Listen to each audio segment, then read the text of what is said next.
key battles that we look forward to as well with Anu Kumble and Dale Steyn. It's traditionally a rivalry where Sunrisers may have shaded it, but in the last couple of years, it's been very equal between these two teams. I wonder if he is just conflicted, having played for both franchises, where they. How am I going to call this? Because it's been so even in the last couple of years. Absolutely. I actually, when I arrived here and I went up to the top over there, I was looking down, I was like, oh, that's the team I played for. And then I was like, but hang on, I'm playing for this team too. So, yeah, I'm torn as to which direction it's actually going to go. I think the team batting first is going to be the losing team. I think the team chasing is going to win. Obviously, our focus will be on so many players because there are a couple of them that are like recently crowned, like Ishan Kishan, who's going to be the captain. He's the recently crowned World Cup winner as well. And of course, the focus is on Virat Kohli because you have not seen him since that IPL final. That's the last time he played a T20. But knowing Virat as well as you do, haven't seen him in the nets and his processes, the work ethic that he has, it's always a different challenge for him, and he enjoys that relish, that challenge. What are you expecting from him? You feel like he's got a few secrets for us or something different that he might be looking to try? Yeah, we saw that last season. The way in his approach to his batting, the way he countered spin, there was a bit of a, not criticism, but then at least, people sort of, opposition captains brought in spinners when he walked in, especially after that power play, and then they sort of stifled him in terms of hitting boundaries, but we saw that change last season. In the power play, he was taking on bowlers, spinners after the power play as well, looking to hit through to mid-wicket. So those are kind of things that he's evolved. So I'm sure we'll see a new Virat Kohli with possibly a new approach to his batting with the scoop shot. Who knows? Reverse sweep. Who knows? But, I'm sure great players look to evolve, like those challenges. It's two actually very intriguing opening pairs if you're having a look. We're not just talking about Virat Kohli and Phil Salt on one hand, it's Travis Sheikh on the other hand when you look at Sunrisers Hyderabad, and particularly the focus, both of them now, World Cup winners, and particularly the focus on Abhishek, who endured one of the toughest periods during a World Cup campaign as well. Mentally, he would have learned so many lessons for that when he comes out here at the City Swamp. Yeah, I think that's how he built resilience, and I'm sure Abhishek would have learned a lot from those three back-to-back ducks in the World Cup, but eventually he got it right. In the final, he got a good 50. I'm not sure who the off-spinner would be from RCB that would possibly bowl at Abhishek Sharma, maybe a Tim David, just to bowl that one over. We don't know, but just to play him through, and then, if he bats 20, 25 balls, he's going to get a 50 anyway. So it's just a matter of... Back about 15 or 16 for that. Yeah. So. That's all he needs. Yeah, that's all he needs. So you just need to take your time. 25, he's got 70 by Him and Travis Head have had a great partnership for SRH in the last couple of seasons. They have redefined the approach to T20 batting in that power play. And I'm sure SRH will be looking at these two taking that lead again. They both feast on pace, which is what we've seen. So a lot of it comes down to the experience of Bhuvaneshwar Kumar, former Sunrisers Hyderabad. The irony is not lost there. The fact that he extracts so many wickets in the power play, but the fact that these conditions will give him a little bit of a swing, which he's known for as well, to pressure on a duo that don't seem to take on any pressure. When I was with Sunrisers, the way that he trained us, he always used to steal two brand new balls, and then he would keep two of my best net bowlers. I used to get so upset because I'd like, where are my net bowlers? They'd be hiding away, and at the end of the training session, Abhishek would say, okay, these two guys are bowling to me with two brand new balls.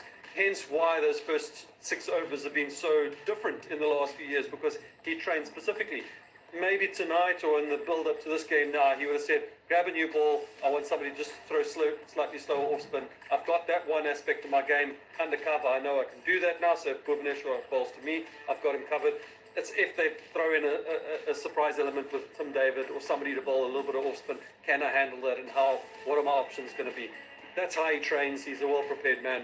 How many overs, or technically, do you feel Rajat might go to spinners at the top? Because there isn't just Travis Sheikh, there's also Ishan Kishan, who's equally adept, who's definitely improved his numbers when it comes against spinners. Well, we saw that recently. Yeah, that's going to be a challenge for RCB, but then they have a very canny Kunal Pandya. We've seen him bowl to left-handers really well. He uses, he delays and then bowls, uses his change of pace really well. Even to left-handers, so right at their heel, or throws it really wide. And Suyash, I'm sure, would also come into the scheme of things early, because left-handers would He generally bowls the googly to the right-hander, so to the left-hander it will be going away.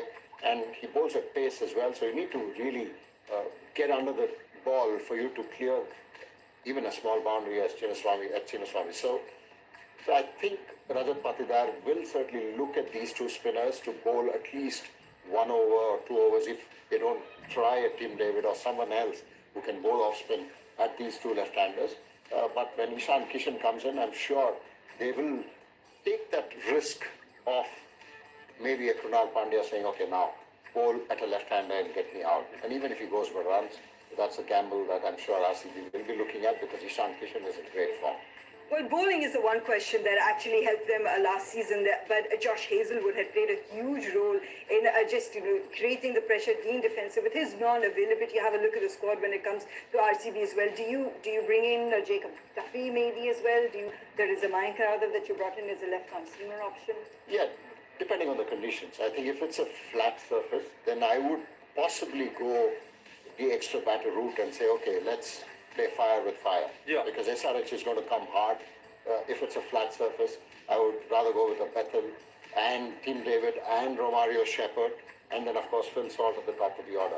So you have 4 overseas. And if there is a bit of grass, and if the captain and the management feels that there's a bit of seam bowling around, maybe Duffy comes in. The pressure on a Bhuvneshwar Kumar will slightly go up because last season they had Yash Dayal and Josh Hazelwood. So Bhuvi just could do what Bhuvi does, in terms of his new ball and then at the death. But now the onus or the dependency of RCB, especially with the new ball and at the death, will be heavily on Bhuvi. Similar situation you would feel that Sunrisers also find themselves on. In fact, they approached a lot of their last 2 seasons saying that we are so batting heavy and dependent on the fact that our batters give our bowlers more than enough of a cushion as well. So without the Pat Cummins, the availability just in terms of the experience, look, the Harshal Patels, the Jaydev Unadkats, they've been there, they've done that. You've got the pace of Shivam Mavi as well. You've got Ehsan Milanga. I wonder whether eyes will also be on a player like Harsh Dubey, who's had a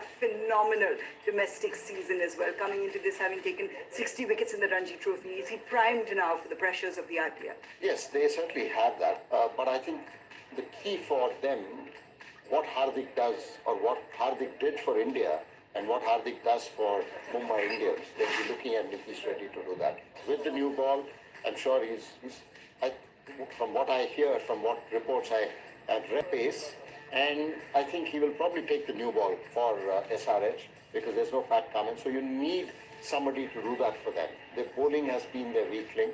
Last season, their batting sort of compensated. The first season, it compensated for their bowling, lack of bowling.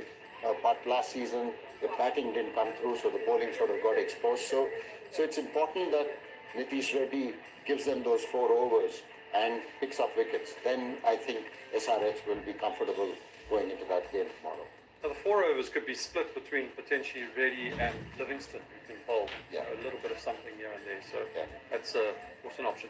We're talking about the bowlers. Are we even predicting the number of runs and the 4s, the boundaries and the 6s? No, we'll just leave it to Super Saturday and see how it unfolds as the defending champions step into the field up against Sunrisers Hyderabad. It's been very even between these 2 teams in the last couple of years.